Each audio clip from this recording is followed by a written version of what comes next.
Welcome to WYCD Wicked. That stands for What You Can Do. Hey, quick channel update. I was gonna try to let people know this discreetly to try to save myself a little bit of dignity, but I just think it'll be easier to accept that going forward, your old pal Jake keeping his dignity it's not going to be part of this channel. It's just not how it's going to work. Yeah, I locked myself out of my own business email account. Uh,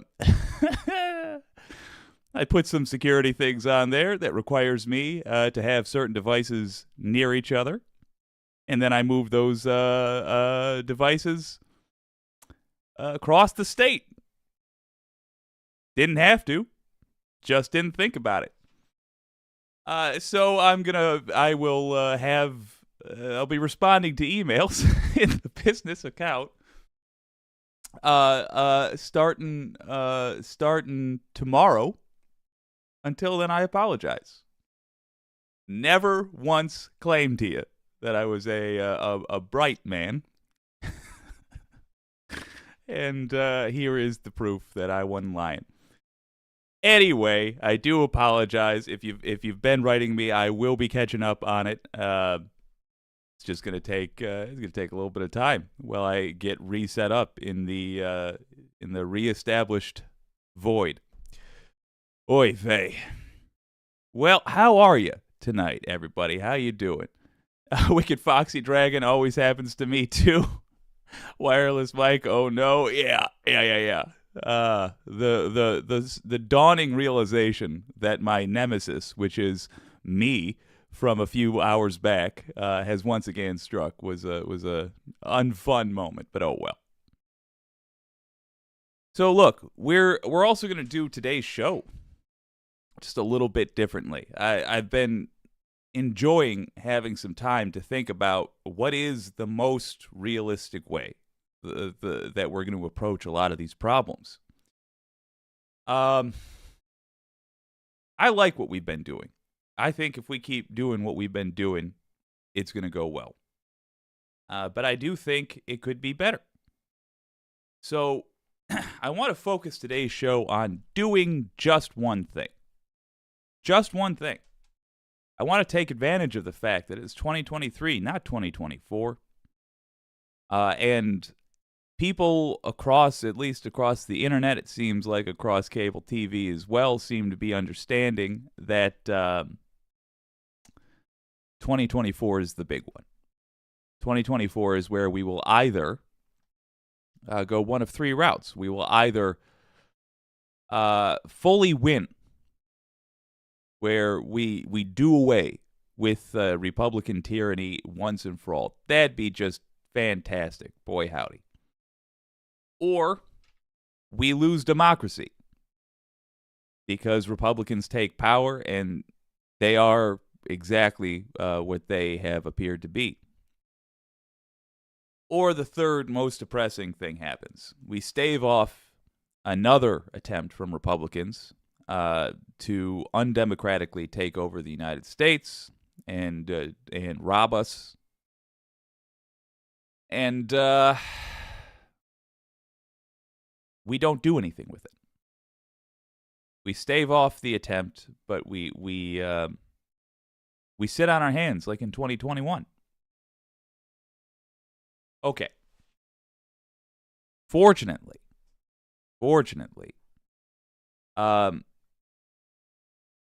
this means we have a lot of time to change the tune that we're all dancing to. I want to talk about stereotypes. When you think of like a stereotypical Democrat, what do you think of? I'll tell you what I think of when I think of a left-wing voter. I think of a filthy hippie. I think of the sort of person who loves Marianne Williamson for the talk about crystals and not at all for a strategic yada, yada, yada. What do you think of when you think of a stereotypical Republican voter? I think of a guy in the 80s with a baggy, fancy suit It's somehow both baggy and fancy. That was the 80s, not my fault. Uh, and they're just they love Reagan, and they're soulless for sure. They're not a nice person, and they don't claim to be. What they care about is money and power. That's the stereotype I think of. We need to change the stereotypes to reflect reality. From now on, a from now on, the person who is thought of as being a serious person should always be described as a Democrat. An unserious person, that should be Republicans, because that's the reality. There is no Republican voter right now who is serious about running the country.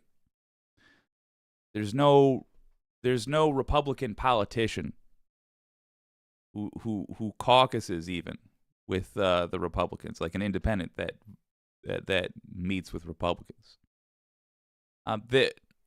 None of them are serious about running the country. None of them are fiscally responsible in any way. No. So treat them as such. If somebody says they vote Republican, visibly treat them less seriously. That's my advice. Somebody telling you they vote Republican should be like, okay, so you love conspiracies and you're all about, I don't know, something in the water. They trying to steal your precious bodily fluids. What's your deal? What conspiracies do you believe that made you vote Republican? Be demeaning. Be insulting. Because somebody telling you they're a Republican, that should be in 2023. That should be the equivalent of saying they're a Moonie. That should be the equivalent of just being like, oh yeah, I'm in that that Haley's Comet cult.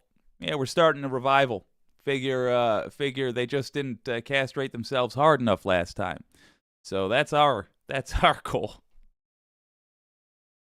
That is how they should be treated. So that by 2024, the message is crystal clear. If you're a dick and you don't care about people at all, well, you vote for the corporate Democrats. If you are a kind person, of course you vote for progressives, but we don't need to make that call anyway. It's already obvious. But if you're a clown, if you're a fool whose political opinion is its only value is to immediately let people know that you shouldn't trust their opinion on. Wow, let's try that again. You shouldn't trust their opinion on anything else at all. That's what the Republicans are all about. So start treating them like that. Make your jokes all have that premise.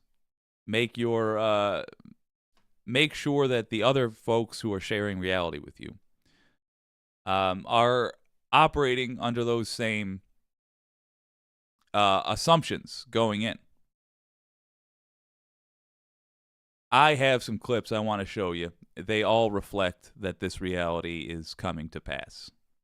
I think we can make it happen faster. I think that is going to be good, but it's happening. Let's record this.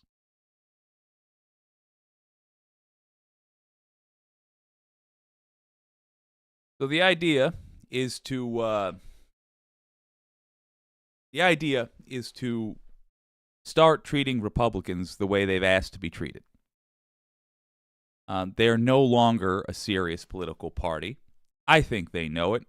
They've thrown in the towel on any actual debate. They've thrown in the towel on democracy. Let's treat them as such. Now the two serious political parties are the progressives and the corporate Democrats. And here's MSNBC making that clear.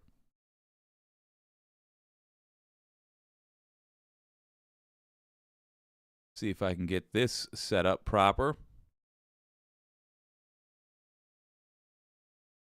Hey, all right. We're learning today that Trump's lawyer has receipts and that special counsel Jack Smith has them too. The Guardian reporting Trump's lawyer Evan Corcoran warned Trump about retaining classified documents, which could be significant in the criminal probe. Corcoran memorializing the warning in roughly 50 pages of notes described to The Guardian by 3 people with knowledge of their contents. The notes being produced to a federal grand jury after an appeals court allowed the attorney-client and work product privileges between Corcoran and Trump to be pierced because judges believed Trump might have used Corcoran's legal advice in furtherance of a crime. Real quick, I've been really fixated on the fact that we don't need to memorize multiple things about this clown. If you want to just choose which one you're going to present as the reason nobody should be voting for this criminal, hey, how about that? A judge believes he's used his attorneys in furtherance of a crime. If you're talking with somebody who plays themselves off as a serious person, they shouldn't be able to get past this. And if they try to get past this, let them know that the cost of ignoring this fact, the fact that a judge believes he used his lawyers in furtherance of a crime, as the reason that you will not be taking them seriously. So you're talking to somebody who is trying to ignore this, which of course they will, because this means this is not a candidate they can vote for. There's nothing else to talk about. I don't care what they're going to accuse Joe Biden of doing. I don't care what they think Donald Trump will do for them. You cannot get past this as a serious person. This is disqualifying behavior for a presidential candidate. And look, most people that say they're going to vote for Trump, of course, they don't really care about this. They don't care about reality at all. But just make sure they understand that unless they can answer this question to a reasonable person's satisfaction, they will not be taken seriously. And don't take them seriously. Remember, MAGA need to be viewed the way we used to view filthy hippies. They're not serious. They're not true. Their opinions aren't worth listening to because they're going to be a bunch of nonsense. Even the Reagan Republicans, evil though they were, could pretend like it was in furtherance of business interests. Turns out it wasn't. Turns out all of Reagan's economic policies were poison for the American economy. Now we know that. But at the time, culturally, they could get away with appearing to be somebody that just cares about money. Not anymore. Not anymore. Guardian also reporting prosecutors have fixated on Trump's valet, Walt Nauta. After he told the DOJ Trump told him to move boxes out of the storage room before and after the subpoena. That does not look good for Trump. Meanwhile, Trump's legal team is thinning out. One of his top lawyers, Tim Parlatore, resigning, blaming infighting amongst Trump's lawyers and citing problems with one lawyer in particular, Boris Epstein. Epstein is particularly close to Trump, reportedly talking. I tried to let it go. I'm not mature enough. What's with the glaucoma glasses, pal? What's going on there? Listen. Costco Terminator. If you have those glasses laying around, unless you have a medical condition, you shouldn't wear them. I love sunglasses. By all means, wear sunglasses. Those are goggles. You silly man. But at least he's got the sense to ditch Donald Trump as a client. And cited Epstein is particularly close to Trump, reportedly talking to the former president multiple times a day. Parlatore saying interference from Epstein made his job just too difficult. There are certain individuals that made defending the president much harder than it needed to be. Boris Epstein, who had really done everything he could to try to block us, to prevent us from doing what we could to defend the president. He served as kind of a filter to prevent us from getting information to the client and getting information from the client. Joining us now is Hugo, and the Mar-a-Lago documents probe is not the only entanglement keeping Trump on his toes.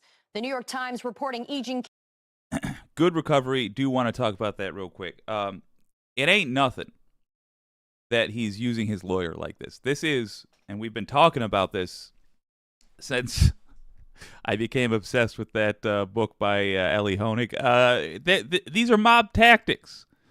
This is how the mob controls folks. So just remember Donald Trump acting like a mafia guy, only, a coward. Carol, who recently won $5 million in damages from Trump for her civil suit for sexual abuse and defamation. Thing number 2 that no Trump voter should be able to get past. And I was thinking about this all last night. The civil trial. Come on. You kidding me? He was accused of rape. A jury found that more likely than not. Guy's a rapist. No serious voter should be able to get past that.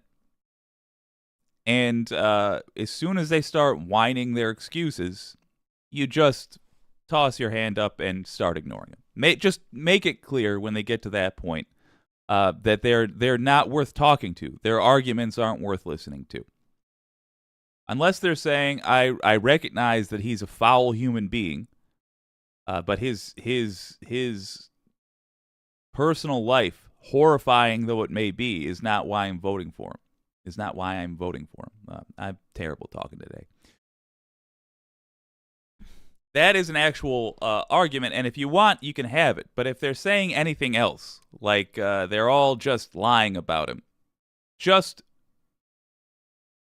visibly make a scene with them of disrespecting them. Even if they're a loved one, do it out of love. Because they need to know that they're making an ass of themselves. They need to know that they are you don't respect their opinion or them, and you shouldn't respect their opinion or them. Not until they drop that garbage opinion. They need to know that's what the world thinks of them. That's what the rest of the world certainly thinks of America right now. Changing this culture is going to be the biggest step towards saving the United States. Saving the culture. And we're going to do that through relying on a weakness of America, which is tending to need to stereotype things to understand them. Change up those old stereotypes. Republicans are no longer the fiscally responsible but heartless group. No, they're heartless psychopaths. They're cultists who worship a diaper. It's not his fault he wears a diaper. They're cultists who worship a con artist. Really standard cultists, but that they've infiltrated politics. That's all they are. Treat them like it. All right, let's let this play out. Is now seeking a, quote, very substantial additional amount in response to his insults during a CNN town hall made just one day after she won her case. Trump's attorney responding, saying Carol's, quote, 11th hour attempt shows her, quote, true motivation. Joining me now for all of this, Hugo Lowell, political investigations reporter for The Guardian, who broke the story on the notes revealing Trump was warned about retaining classified documents, and Neil Katyal, former acting U.S. Solicitor General. Hugo, Neil, glad to have you guys here tonight. Hugo, I'm going to start with you. 50 pages of notes. That's a lot of self-preservation by Evan Corcoran, right? Yeah, and it's what's in the notes that really piqued the interest of federal prosecutors working for the special counsel. At least 2 points in particular, according to our reporting. Number one, that Corcoran informed Trump in no uncertain terms that he could not retain any of the classified documents that had been subpoenaed when Trump asked if they had to give everything back. And second of all, that Trump and Trump's valet, Walt Nauder, had unusually detailed knowledge of the subpoena response. They knew when Corcoran was conducting a search, where and when he was searching, and all of that, seems to point to involvement from people at the heart of the obstruction investigation, having unusually high levels of knowledge of what was going on when Corcoran was trying to complete that search. Neil, Evan Corcoran warning his client, Donald Trump, that he could not retain any classified documents. I mean, doesn't this evidence make special counsel Jack Smith's case on obstruction a layup now? I think it does, Katie. So I've really for a long time thought this was the strongest potential criminal case against Donald Trump, and it gets stronger and stronger every day. It's always been clear and easy. And, remember, we've always known that Trump had these highly sensitive documents long after he was subpoenaed. So the current investigation's not as much about did he have the documents, they know Trump kept them, but whether he knew he was doing something illegal when he kept them. Now, in an obstruction case, a target wants to play dumb. He wants to convince prosecutors, look, I didn't know I was doing anything wrong. And normally, Katie, acting dumb isn't, shall we say, the highest of hurdles for Donald Trump. But in this case, his own lawyer's notes show he needed to hand the documents over and that it looks like he was manipulating them, according to. Now, look, obviously I'm sympathetic towards the dumb. But he's being very clear here about acting dumb. And the problem is Donald Trump is both acting dumb and he actually is dumb, meaning that he's doing a poor job of acting dumb because he's revealing knowledge he truly does have and making his criminality obvious. Hugo's phenomenal reporting, and if true, it makes an obstruction case, as you say, pretty easy. So, Hugo, you're also reporting, quote, I also want to say Hugo looks like he's killed a man. I know nothing about him other than I'm just positive that he's taken a life. Notes revealed how Trump and his valet had unusually detailed knowledge of the botched subpoena response, including where Corcoran intended to search and not search for classified documents at Mar-a-Lago, as well as when Corcoran was actually doing his search. So, Hugo, how much do you think Jack Smith would need Trump's valet, Walt Nauta, in building his prosecution of Trump? Look, the DOJ's theory, at least in the obstruction case, the obstruction strand of this investigation with respect to the subpoena response, has long been trying to find out whether Trump effectively arranged for boxes of classified documents to be removed from the storage room so that the lawyer would not find them when he was doing the search. And I think what the notes kind of show is a timeline where whether it was Nauda or someone else had the means, or at least the ability, to take stuff out and conceal them if they so wanted. I think the evidence needed to get to that point is a high threshold. I think to make an obstruction case here, you would basically have to show that Trump and or Nauda knew they were removing boxes that actually contained classifieds. And I think that's where the hurdle has been for the special counsel. That's certainly been what the special counsel has been asking witnesses when they've appeared before the grand jury. We don't know, obviously, everything or all the evidence that the special counsel has, but that seems to be at the crux of the obstruction probe here. Neil, what's really critical in this issue, as far as I'm concerned, is that piercing of attorney-client and work product privileges. You and I, as lawyers, we normally... I'm going to go back to Katie in a second. I don't think we're going to do a whole thing, but I do want to hear what she's asking here because it sounds relevant.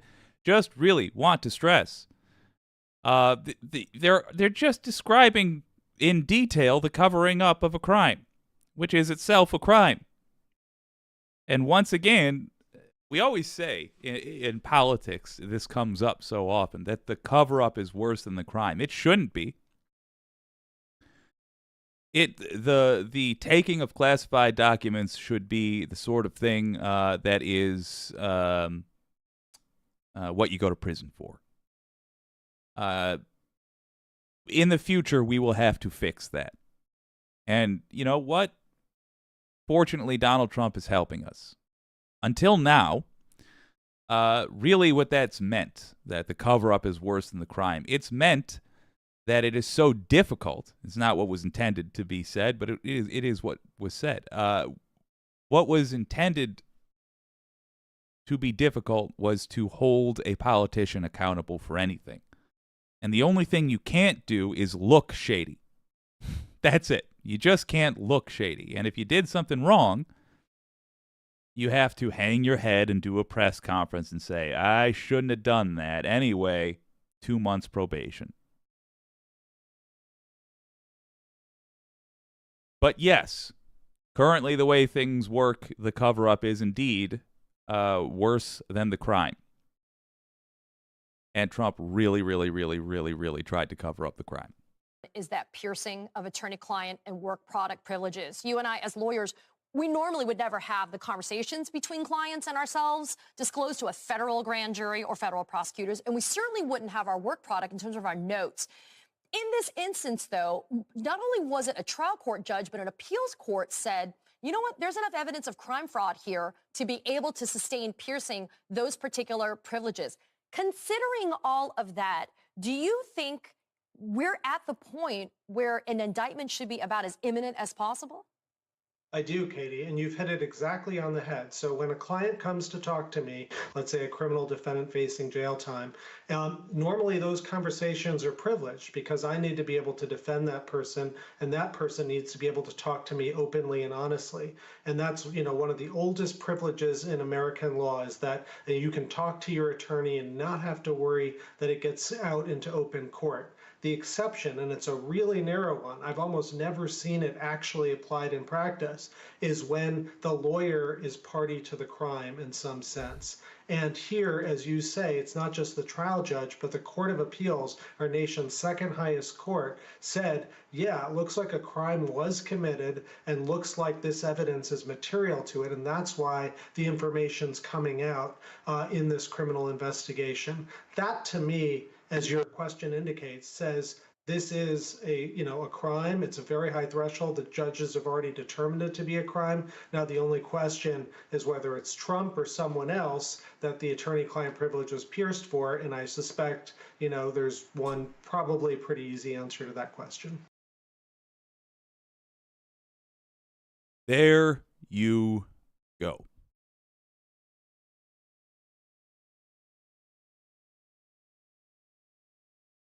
The point being, when you are talking to Trumpers, hell, even when you are talking amongst yourselves and non-political people might overhear,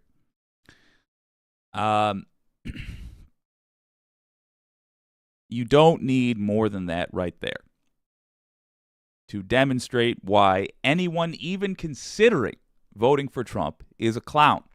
They're not a serious person. They live in La La Land. We're going to look at what the Wicked community has to say in a moment. I just want to put a bow on this by really stressing that the Republican Party of 2023 is not a serious political organization. It's a serious criminal organization. It's members who run things, all in some part, from what I have seen, have done things worthy of prison time. There might be a few exceptions. There might be a few people who have sat quietly with their hands in their laps. I don't know them. And it's not worth searching for them. If they want to make themselves known, if they want to come begging for forgiveness, fine. But the culture in the United States, good God, needs to be such that anybody who identifies themselves from here on out as a Republican is derided. is laughed at, is viewed as an unserious person whose opinions in anything aren't really worth considering. It's going to be awkward. It goes contrary to what people on the left like to be. We like to be nice, but we can't afford to be. So be mean girls from the film Mean Girls and treat them like what they are, which is a bunch of clowns. See what the wicked community has to say.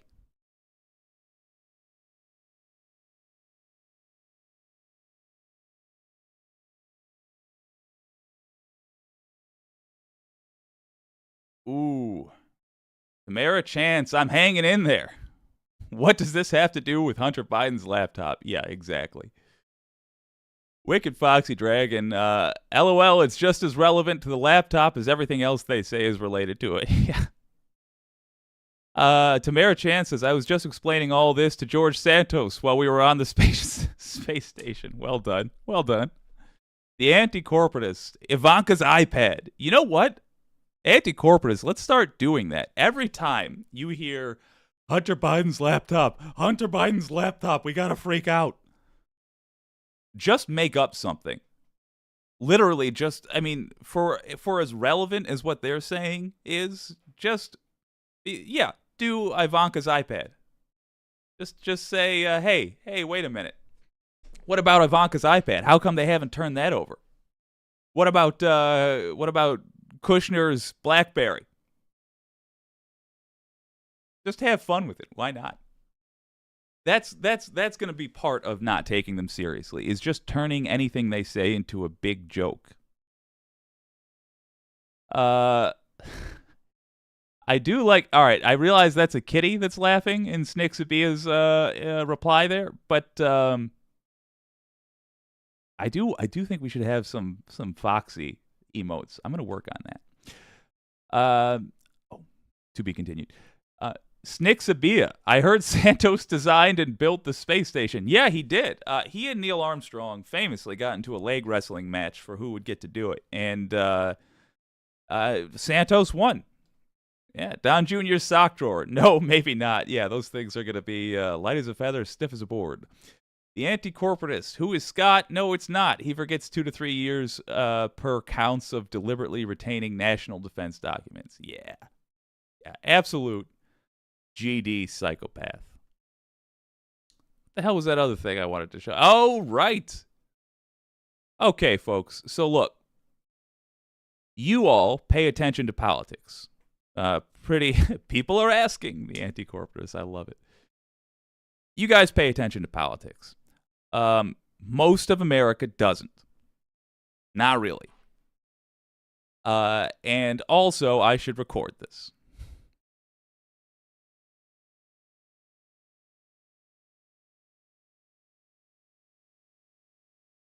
If you're watching this, you pay attention to politics.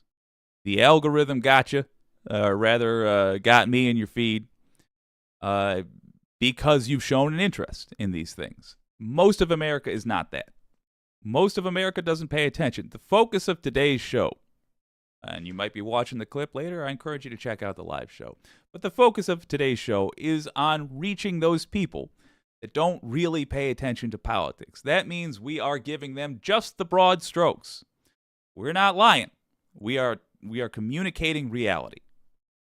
The reality is that Republicans are not a serious choice anymore.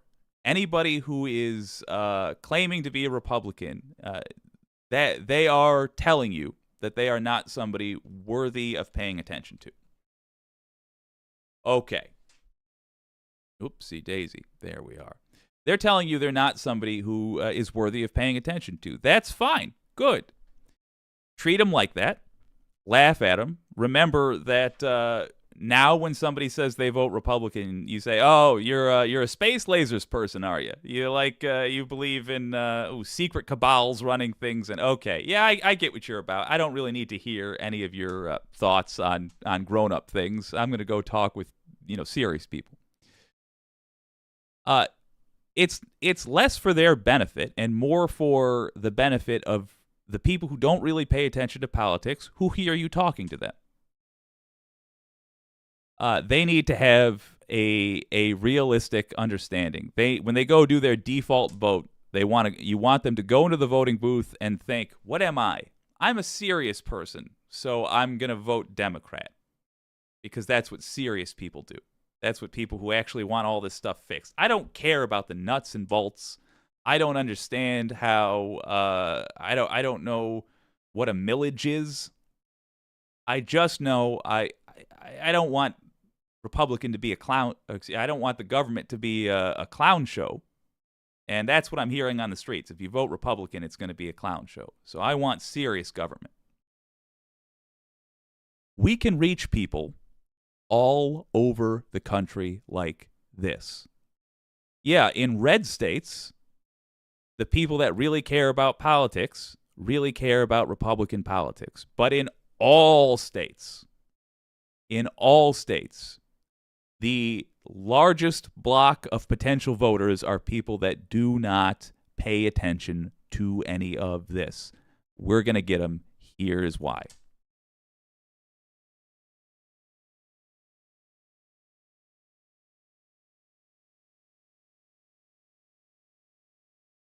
Internet people, it's Bo again. So today, we got to do the proper. Come on. Well, howdy there, Internet people. It's Bo again. Howdy, so Bo. Today we are going to talk about Senator Thune and some reporting that came out about who he plans to endorse. Because if that reporting is accurate, there's only a few options because his choice is odd. His choice is odd.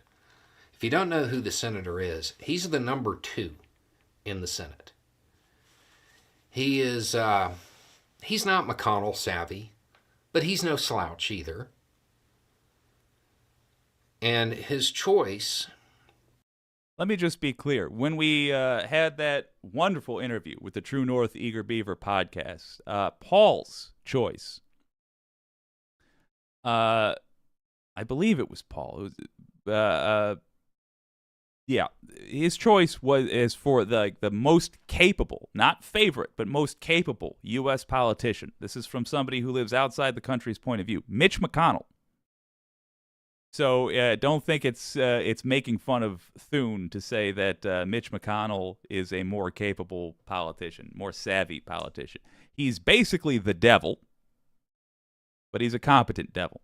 Means that either he knows something that nobody else does, or he doesn't know something that pretty much everybody does, or a hardened politician who's been up there a very, very long time has decided to make an endorsement based on principle, which seems unlikely. And that's no insult to the senator. Generally speaking, endorsements are political decisions, not principled ones. So the senator appears to have decided to endorse Tim Scott. The number 2 in the Senate is going to apparently endorse Tim Scott, which means he knows something about the leading contenders and knows that they aren't really contenders, and he's positioning himself early. Or he doesn't know that years of dog whistling have turned the Republican base into, well, a group of people that is pretty unlikely to nominate Scott. If you don't know, Scott is black.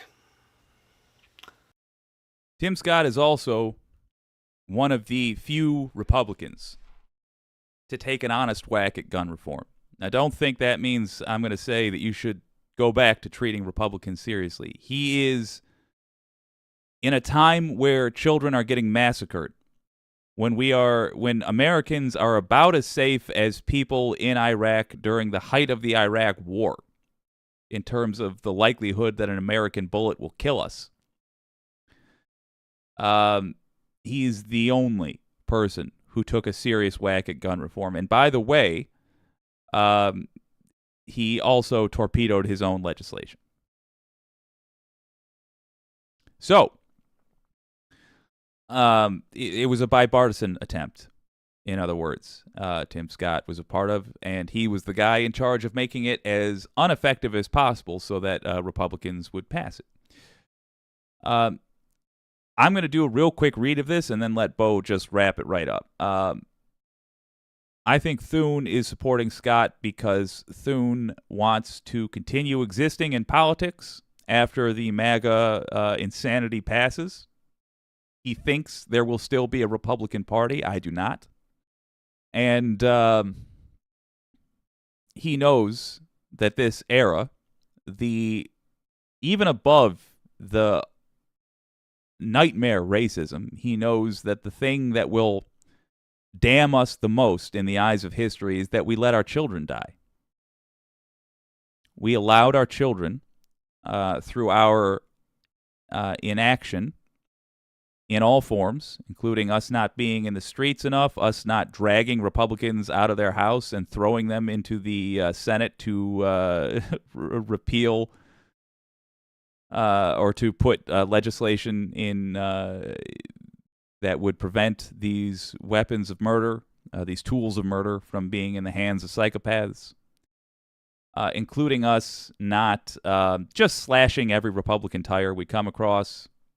Anything to stop children from being killed. He knows that we'll be damned for that. So what's he doing? In my opinion, he's just putting down his chips to say, I was one of the few good ones. Remember, though, our goal here is to do away with Republicans. The Democrats got hung with that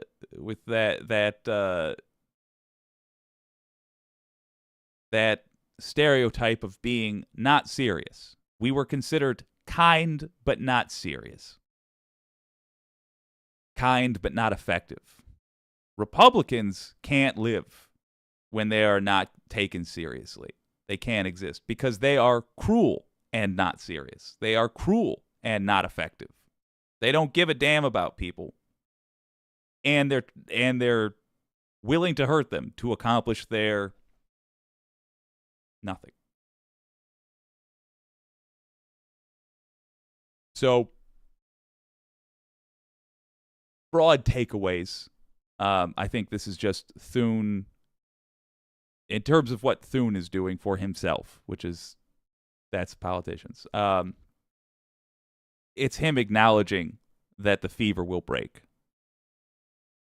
That's all it means. And the fever is, in fact, breaking. Right now, Trump is the first president indicted. Then, following that, in a civil case, he was found to have raped somebody. So now you can call Donald Trump a rapist and say, there's very good reason to believe that Donald Trump is a rapist. It would be that a jury agrees with me. And we're about to get into the coup that he attempted. He's looking a few months into the future, in other words. Or the senator is making a principled decision, and that's who he really does think will do the best job, which may be the case. Okay. But the fact that the number 2 in the Senate is not endorsing Trump, is not endorsing any of those names that we hear all the time on the news, that's worth noting. Even if it means nothing, it's something to pay attention to. I would suggest that it's probably a really good idea to watch the moves of those people in the Senate, Republicans in the Senate, who are close to the leadership. If they all start lining up behind candidates that aren't the current lead candidates, something's up. Because this is bizarre. It's a little early for somebody of the senator's stature to be doing an endorsement anyway. And for it to be an endorsement early and odd, it almost seems like he's positioning himself. But we don't know. I mean, again, It really could be that he has no idea how racist the Republican Party's become. Or it could be that he truly believes in Scott, or that maybe they're close friends. But this is odd. It's worth paying attention to, because it would seem logical for somebody of his position to wait. So they're not in a position where they endorsed the eventual winner's opponent. It's just a weird move. And it could mean nothing, but it's worth paying attention to. Anyway, it's just a thought. Y'all have a good day.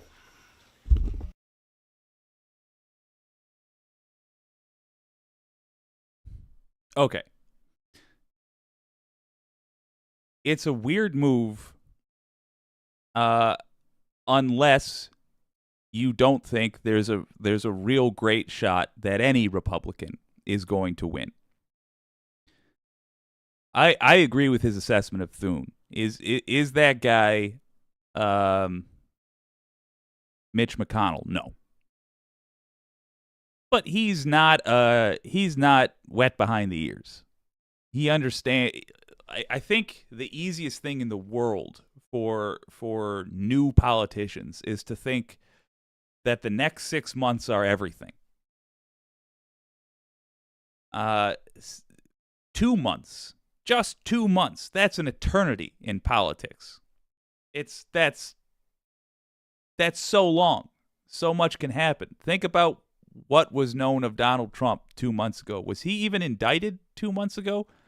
I literally can't recall. So much happens.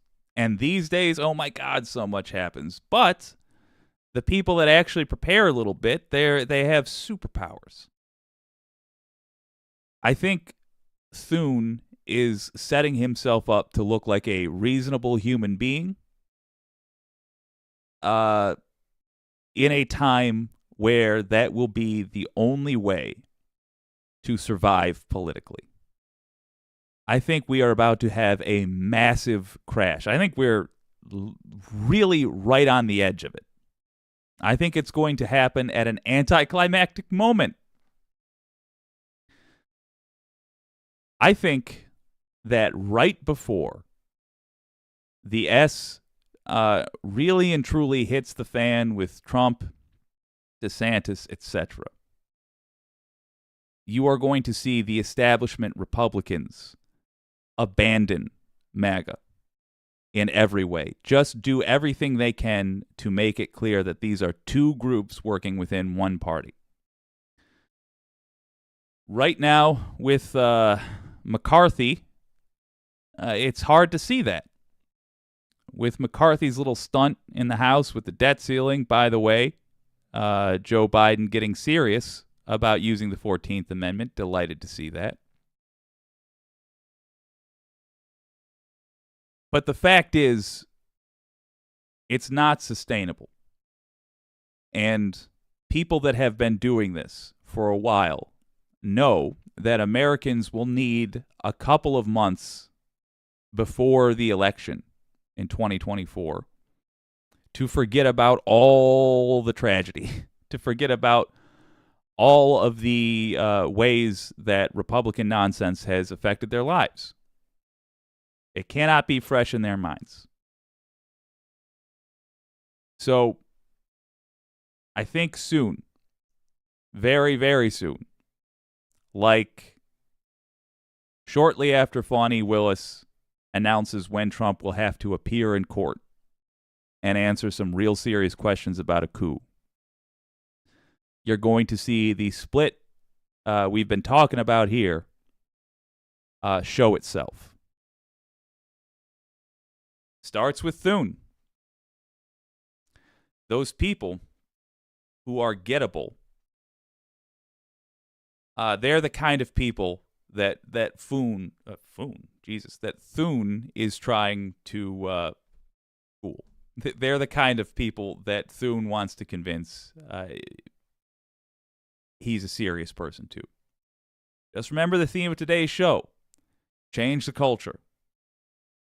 You cannot be a Republican at this point in history and ask to have yourself taken seriously. Make fun of. Just really and truly, don't take Republicans or anybody that votes for them at this point seriously. Even in 2016, you might have been able to give the benefit of the doubt because you know these people aren't watching things closely. They're only hearing yada, yada, yada. Now, no. It's too obvious. So, watch as the quiet professionals more and more jump ship, because that's going to happen. They're going to toss away their support for the crazies onto people that might benefit them minorly. They're going to do everything they can to distinguish themselves from the people that are about to go to prison.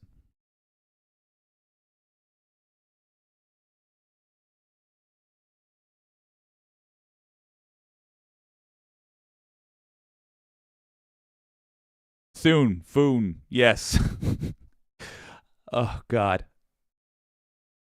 I'm not sure if Mars Falcon says, I'm not sure if Donald Trump allowed Ted Cruz to stop phone baking for him since 2016, dawned on me. In response to dawned on me saying, rest assured, Ted Cruz is going to support Trump. Mars Falcon says, think he is still required to make at least 20 calls a day for his master. Ooh. Dino! Hello, everyone. It's Dean Oldfield. I changed accounts and avatar. Well, good to see you, Dino. I gotta tell you, ever since Dean Martin, I've loved that as a nickname. Well, Janie Buck. Hello, Snixabia. I gotta say, I love your nickname. Let me copy something here. I'm going to do another recording. We're not going to do a whole thing. I want to show you one more bow thing. I think you guys are going to like this. It's a bit more on the nose. Ooh, what have I done? Oh, I've got autoplay on. Oh, no. Well, hopefully you guys aren't getting bombarded with sound right now. While I interact. Hey, all right.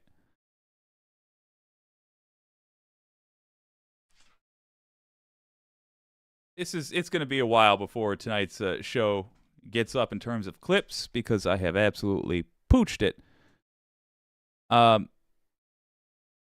Here's one more bow of the fifth column thing. We're just going to power through this. I think it makes a really good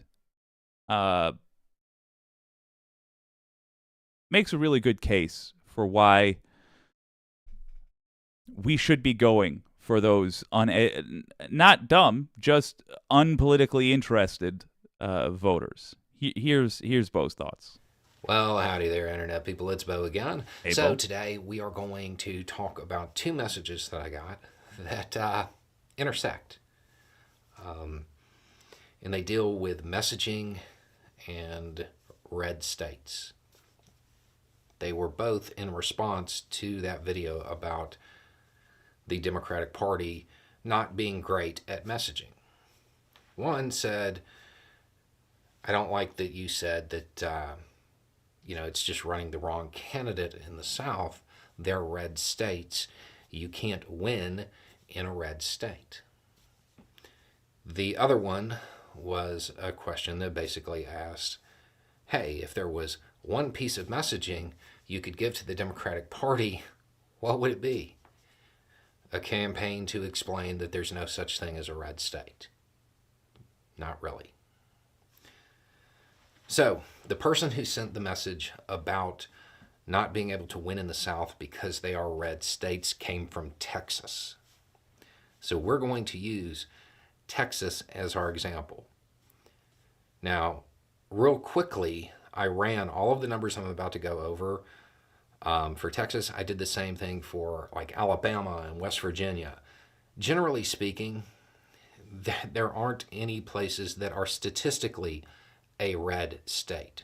They exist, but it's places like Wyoming and Utah, okay? They're not really the southern states. So in Texas, the last election, last statewide election, right? Abbott won. He got 4.4 million votes. O'Rourke got 3.5 million votes. That seems pretty insurmountable right there. Almost a million votes. If you calculate it out to percentages, Abbott got 54.8%. O'Rourke got 43.9%. Insurmountable. Okay. Add 4.4 and 3.5. 7.9. 7.9 million people voted. How many registered voters does Texas have? 17.7. 17.7, leaving roughly 10 million voters up for grabs there. So if you just took the normal percentages here, the Democratic Party under O'Rourke, who I would suggest is one of those candidates who lined up with the party planks, but not so much for the geographic area they were running in. Just want to stress, theme of the show, you start treating Republicans the way that they have earned, which is not seriously. If you're the sort of person that believes in just being a responsible adult, if you're the sort of person that puts on a suit and tie to go to work, or if you're the sort of person that manages a group of people, if you're the sort of person that requires a degree to do your job, to be allowed to do your job, I'm not saying these are better people, even more responsible people when you come to an individual basis, just how these people see themselves. If you're the sort of person that exists in that life, then you absolutely are not the sort of person that votes Republican. Serious people don't vote for Republicans. Take that culture, put it in Texas. What happens to those 10 million people? Again, Democrats, left-leaning people, tend to focus on how evil, how absolutely sinister and harmful, how just destructive, how cruel Republican policy is. We should not forget that. Amongst ourselves, we should make that crystal clear. But when we are making the pitch to other people, we need them to view their identity as a voter as something that is in jeopardy. We need them to view their identity as a voter to be rewritten. Because right now, a bunch of people that consider themselves traditionalists, old-fashioned, I'm not obsessed with politics. Look, I vote conservative because I'm a conservative person. No. What they mean is they vote conservative because they're a serious person. Change that. If you're a serious person, now you vote Democrat, of course. Of course. And if you vote for Republicans, okay, so you obsess over what people do in privacy. Got it. You don't care about running things. You're a space lasers person. Okay, yeah, you think you're obsessed with conspiracy theories, and you live in a moldy basement. You're not trusted with anything of importance in life. I understand who you are. Yeah, you're a clown. Sure. That's what we need to be hitting them with. Because especially in a place like Texas, that's going to affect people to their core. And you're going to get pushback, certainly. But you have the benefit of it being the truth. So you are going to start having people who say, especially if we make it a point to culturally do this, you're going to have people that say, I don't really follow politics. Look, I just vote Democrat because I want the country to function, and then I go back to work like everybody else. O'Rourke, very open about being anti-gun. Rightly so. In Texas. That hurt him a lot. Okay, but you take the 43.9% that he got. Let's just say 40% to keep the math easy. That means there's 4 million Democratic voters in that 10 million. Oh. In order to win, the Democratic Party has to get 1 out of 4 of those voters to show up. That's it. That's it. Or to get 1 out of 4 of the people that would vote against them not to show up because it's too embarrassing to vote for a Republican. Yeah, in the ideal, we build our future enemies. God help me. We build our future political enemies' base for them. And we say, vote Democrat. Just vote Democrat if you're a serious person. And vote in the general, but not in the primary if you don't care that much. But more realistically, what will we accomplish? We'll get people that don't want to be embarrassed simply withholding their vote. Because if they cannot see Democrats as a reasonable conservative alternative, and by the way, about half of Democrats are conservative. If they cannot view that, if they can't get over the old stereotypes, at the very least, we need them to accept the new stereotypes, which is you are a clown if you support Republicans. You have no idea. Saying you support Republicans is the same as saying that you don't understand how the world works. Red states don't exist, not the way people think they do. And I would suggest that out of that 10 million, there's actually a higher percentage of Democratic voters. People who didn't show up because they didn't think it was worth it, because they can't win, because it's a red state. It's self-reinforcing. The votes are there. They have to create enthusiasm, which is what I said in that messaging video. You have to run people that the people in that state really want to vote for. You got to get them to show up.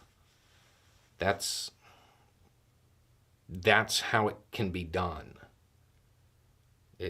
Habit is not invincible. I mean, when you think about a red state and you have just this small fraction of people showing up, they're not enthusiastic about him either. The same thing holds true in other places. And the Democratic Party does it all the time. In Florida, they had a candidate that was moderately pro-gun and pro-plant. Didn't make it through the primaries. Would have been a really good candidate for Florida. Maybe not on the national level. That doesn't align with the Democratic values everywhere, but the Democratic Party is a coalition. Red states, they're not really a thing. Texas can be flipped blue. All it takes is for people to show up. They have to show up in greater numbers. A greater percentage of the Democratic Party has to show up to vote than the percentage of the Republican Party that shows up to vote. It's not impossible. It's not like the numbers don't exist. There are enough Democratic voters in Texas to beat a statewide Republican candidate there. Wholeheartedly agreed.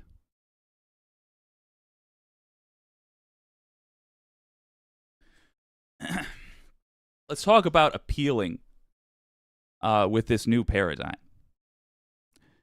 We just assume that if somebody says they are a serious voter, they're not going to vote for Republicans. So treat everything like that.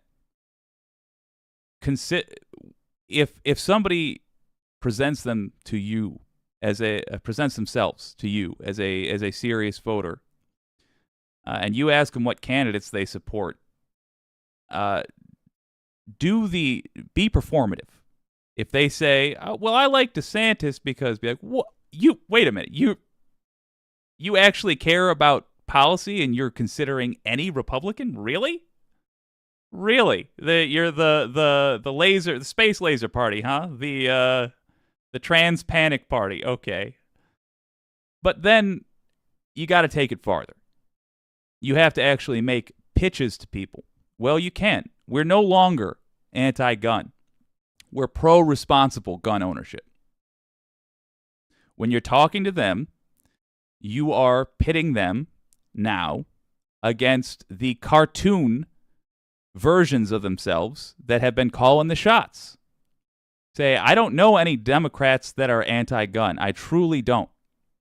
I only know of a lot of Democrats that are for protecting the rights of responsible gun owners by making sure irresponsible gun owners don't ruin it for everybody. That's how you pitch gun reform. If you are Beto O'Rourke, that's how you do it going forward.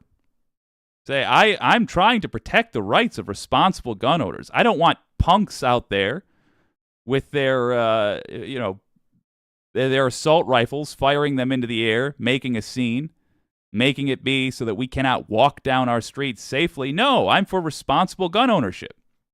Responsible gun ownership means responsible gun owners want laws that make sure only the responsible people can have guns.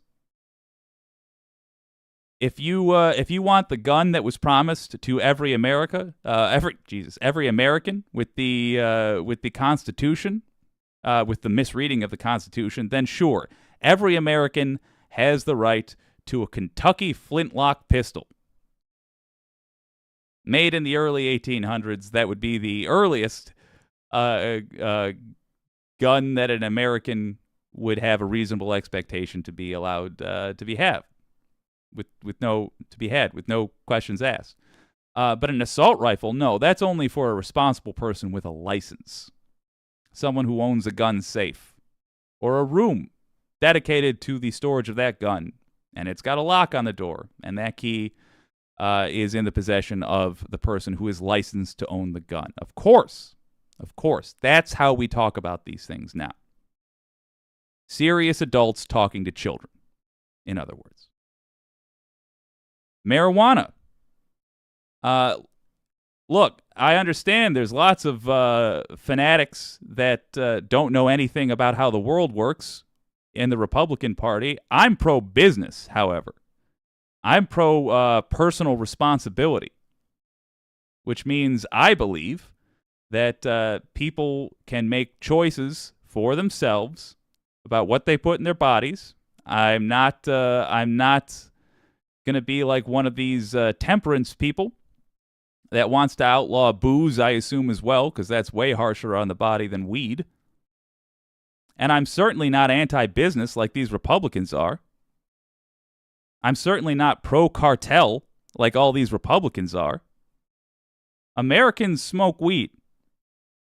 We do. We love it.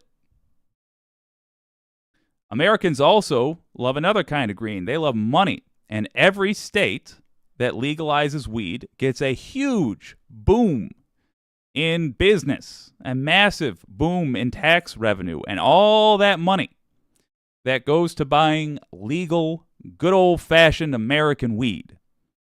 All that money stops going to cartels, which sell weed to Americans illegally. That's how you appeal to those voters. You don't talk about, decency. You don't talk about the fact that we do use weed as an excuse to put black people in prison and to have slavery in 2023. That's true. We do that. But we address it in a way that appeals to people that viewed themselves as heartless but practical. If you are indeed the heartless but practical voter, well, there are heartless but practical reasons to vote for good legislation, such as responsible gun ownership, such as being pro-business, such as making cartels get less American dollars. It's not terribly hard because our competition are people that are raving lunatics. And it is exhausting to live amongst raving lunatics. And the longer this cult sticks around, the more they demonstrate to everyone that they have no idea what they're doing. Kevin McCarthy is a clown running a clown show in the House. We're going to boot him out in 2024. We're going to do so in large part because we are going to sway a hell of a lot of people that don't pay very close attention. Because now we know Republicans are clowns.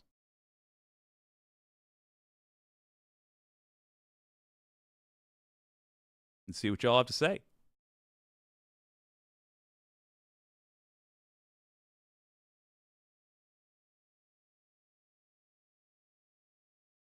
Ooh, we got lots of folks delighted to see you.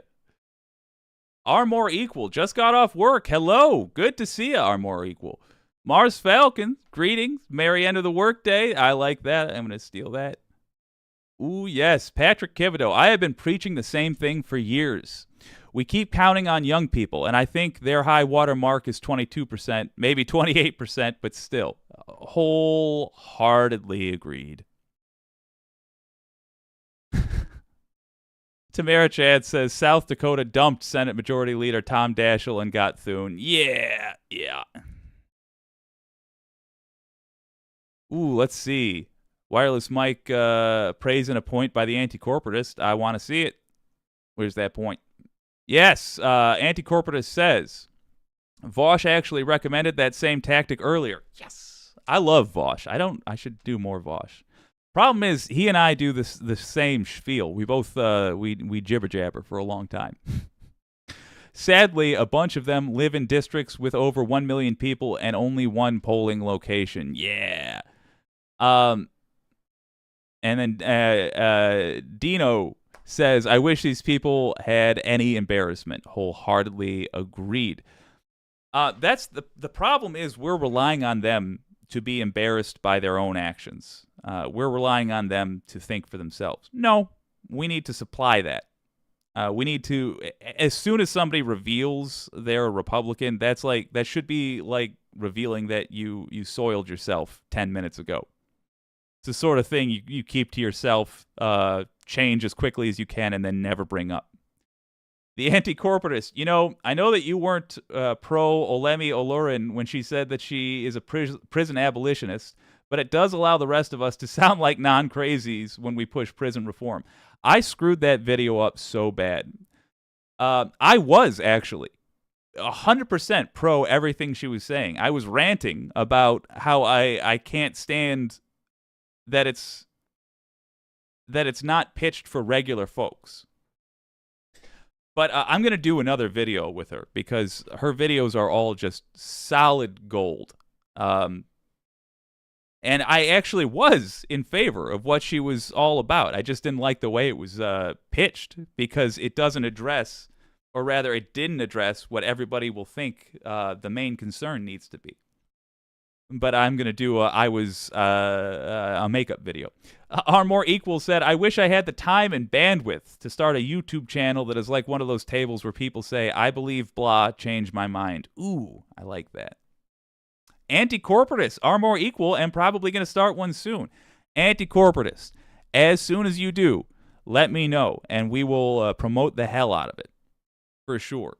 That is one of the, ooh boy, that is one of my stretch goals for this channel, is to be, look, I'll never be a rose bush. I know what I am. But there's even use for a pile in the garden, and I will help fertilize some beautiful things. I would love to be of any assistance that I can. We got 2,500 people here that I'm sure would be interested in what you have to say. All right, we got more. We got more that I want to get to. Patrick Kivido says, your coverage on that Olay video was spot on. Thank you. I feel like it was spot on if you accept my premise and not her premise. Her premise, I want to be really clear, it was for us. It wasn't for other people. And my complaint was that it didn't work for swaying other people. So it was unfair of me, but I stand by everything. All right, let's have a gander here. Oh, perfect. All right, y'all. All right. There's one I really want to show you. Hold up. It's Katie Porter.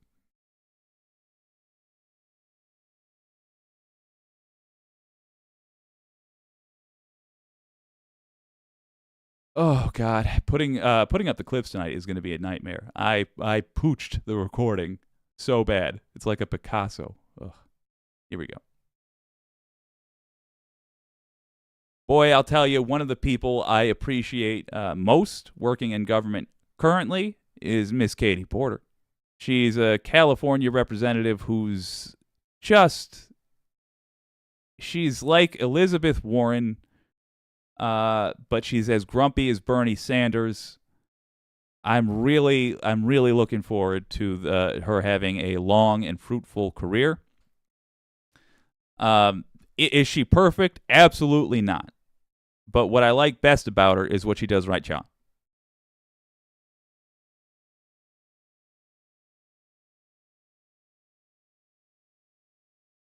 He has given me a card that allows me to buy everything I could ever possibly want. But because I'm fiscally responsible, keeping with the theme of how we're going to talk about this stuff now, by the way. Also, I do have to call it out. This is Midas Touch. If you guys aren't already watching Midas Touch, I definitely recommend it as a network. They have all kinds of people involved in it, and this is another one by Prince Charming. I'm going to create a debt ceiling for myself. I did the spending.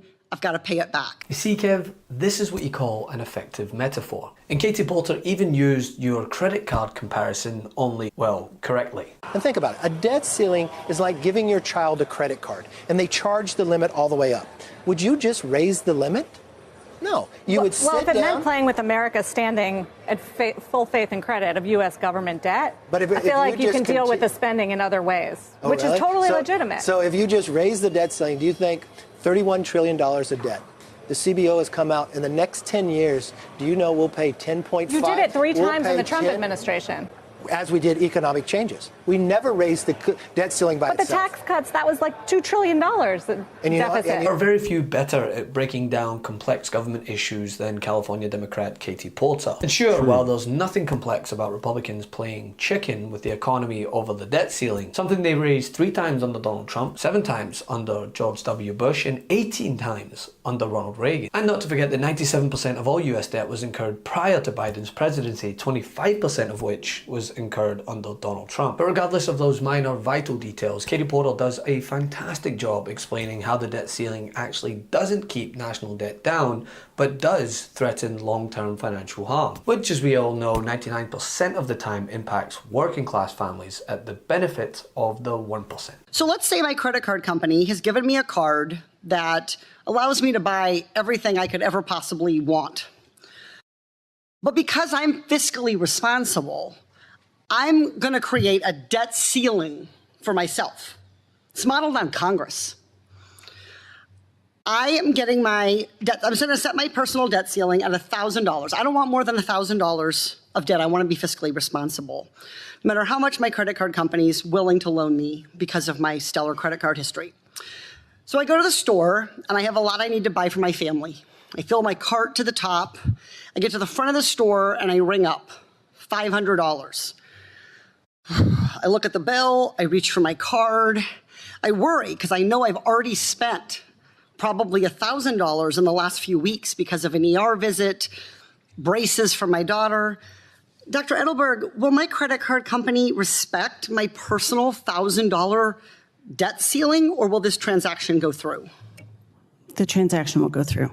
I hate to disrespect my debt ceiling, but my kids have to eat, they need their school supplies, their feet keep growing. So I swipe the credit card, the charge goes through.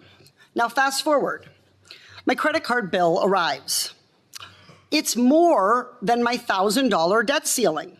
I call up my credit card company and I tell them, I've exceeded my debt ceiling. I'm not going to pay back the $500 above my debt ceiling, even though I've already spent it, even though my kids have already eaten the food, worn the clothes. Dr. Edelberg, will my credit card company accept this, my personal debt ceiling, as an excuse for why I'm not paying my bills? They will consider you in default. So my lender expects to be repaid, no matter what I set as my debt ceiling. If I decide to stick with my debt ceiling and I do default, you said they'll consider me in default, what's going to happen to me? They'll lower your credit limit, they'll raise your interest rate, they might even cancel the card. So I really have no choice here as a consumer, as a mom, to suspend my $1,000 debt ceiling and pay off the debt that I've taken. Buy the ticket, take the ride. I did the spending, I've got to pay it back. And this comes in the wake of an endless back and forth between Biden and McCarthy, with the president himself pointing out Republicans' unwillingness to negotiate or present any reasonable means of cutting, other than targeting Social Security, of course, which we know was always their plan. He just said at his press conference he has considered the 14th Amendment. Is that something you'd be opposed to? Or? Well, yeah. I mean, really think about this. If you're the leader of the free world, if you're the only president and you're going to go to a 14th Amendment to look at something like that, I would think you're kind of a failure of working with people across sides of the aisle or working with your own party to get something done. Debt ceiling, that's actually paying for stuff that has already been spent. Democrats have floated changing the debt ceiling process so there's not... We can just spend more and more. Why they want to raise this is to spend more money. When you raise the debt ceiling, that's actually paying for stuff that has already been spent. Okay. Let me go you, and then the person with the camera. No, I'm joking. Speaker McCarthy said that he asked you numerous times if there was anywhere in the federal budget for cuts, but he did not get an answer. So is there... I got a specific answer. Got a specific answer again today. Which is what? The first... you didn't listen either, so why should I even answer the question? We cut the deficit by $160 billion. Billion, B-I-L-L-I-O-N, dollars on the Medicare deal. We cut the deficit by raising the tax on people making 55 corporations that made $40 billion to 15%, and the list goes on. So, but in terms of what he is proposing, is there any room for negotiation? What's he proposing? Did he tell you? Ha! No, I'm not being facetious. Did he tell you what he's proposing? He was talking about the bill. Yeah, but what does it propose? Do you know? I'm not being a wise guy. You all are very, very informed people. Dark Brandon. Do you know what that bill cuts? There is a long list of things that it cuts. That No, Name it one. Doesn't say. It says, does it say what it's going to cut? Or just say generically it's going to cut? Hey, Midas Mighty, love this report? Continue the conversation by Jordy following got us it on there Instagram, too. Perfect. Midas Touch, to keep up with the most important news of the day. What are you waiting for? Follow us now. Oh, too good. Oh, that is why I recommend Midas Touch. My God, the editing was just perfect. So look, of course, Republicans are not serious people. Do I believe Joe Biden is talking more about using the 14th Amendment because of this show and the letters you all wrote? Obviously, yes. No, but that's a sentiment around the country. These people, these folks that run our country, we're sick of watching them play this game. Republicans are not playing by any particular rules. Anytime they're involved, they're that guy at the table. Delighted that Joe Biden is more or less making it clear that he's going to proceed without them. Good. He gave them every opportunity to be a part of this. I don't know why. They should be in prison, all of them. They should not be allowed to walk free in our streets, much less run anything in the country. But since our Department of Justice has not had the guts yet to deal with the insurrection, yeah, this is the correct way to treat them. Joe Biden made a show of trying to work with them, but he is not going to, apparently, allow them to wreck our country. Good. Katie Porter, great example of how to talk about these things. And she is part of the new blood that is entering the Democratic Party, the deadly serious folks who are going to be responsible for the party's new reputation. Help her build it. If you're a serious person, if you believe in being successful, if you believe in running things well, if you approach problems in a calm, sober, and decent manner, then you vote for Democrats. And if you are a person that believes in space lasers and secret cabals, and if you spend all day worried about conspiracy theories, and if you are totally ignorant of how anything works, then you vote for Republicans. That's the message to keep hitting people with, because that's reality.